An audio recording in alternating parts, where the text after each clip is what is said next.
Hey gang, Ikaika here at the Crawlspace Custom Shop.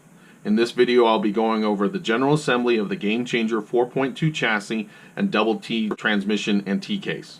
Stage 2 and Stage 3 you will get the following parts: the chassis, servo winch mount, panhard, rear brace, hardware for the chassis assembly. We'll also have the spur gear, slipper pads, slipper plates, bearings for the transmission, and nut and spring for the slipper. We have some more hardware here for the transmission and motor mount, as well as the T-case. You also get the shafts and pins for the transmission. Here we have the gear set for the full double T transmission setup.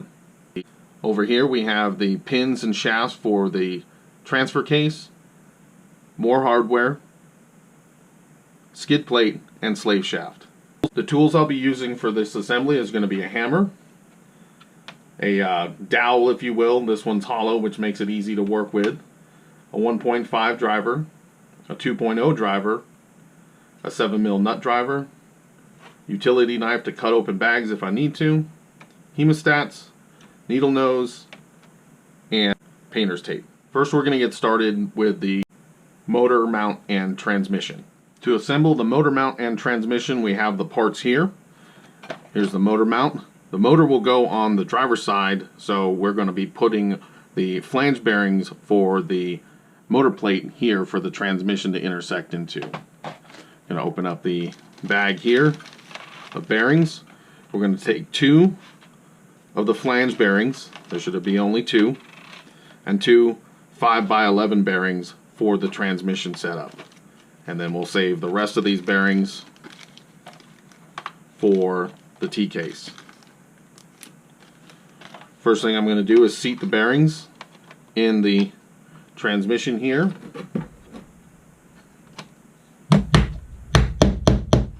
And then drop the flange bearings into the motor plate, like so. Here we have the top shaft for the spur gear and the drive gear, and then the output shaft for the larger gear. I've already put the pins in here, so we're ready to rock.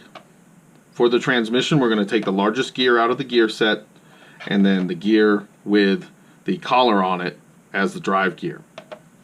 First, I'm going to assemble the drive gear onto the shaft here with the threads and the flat spots, and get that seated properly.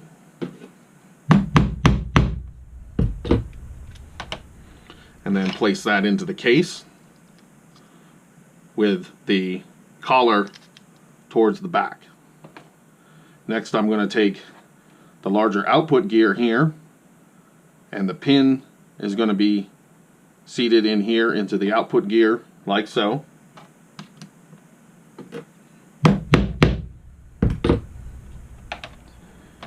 Here you will see the shaft on this side is shorter than the shaft on this side. The longest part of the shaft is going to go through the transmission for your output, like so. Okay? Obviously you're going to want to put some grease in here, but for assembly purposes for this video we're going to forego the grease. Okay? I'm going to take this, like so, get the shaft set up nice, and seat it like that. Okay? Your transmission is done besides fasteners. Let's go ahead and get the fasteners. We're going to take 4 of the 12mm screws and run those into the transmission.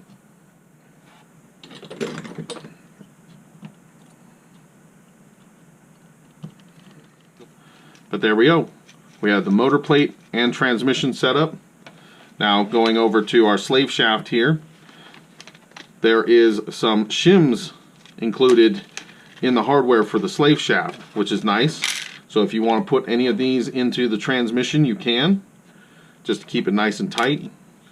I'm going to put a few on here. The spur gear away from this shaft here, like so. I'm going to put the 1 slipper plate here. Make sure it keys onto the shaft properly, like so. I'm going to take the included pads. These are non-stick, which can make assembly a little interesting, but they won't burnish like the older stick-on style. So I'm going to take this guy, give it a little lick,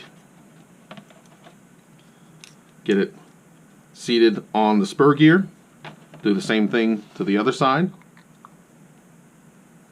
like so, and place that onto the gear shaft like that. Let's put the other slipper plate onto the shaft, and now we're ready to put the screw, or excuse me, the spring and nut on here.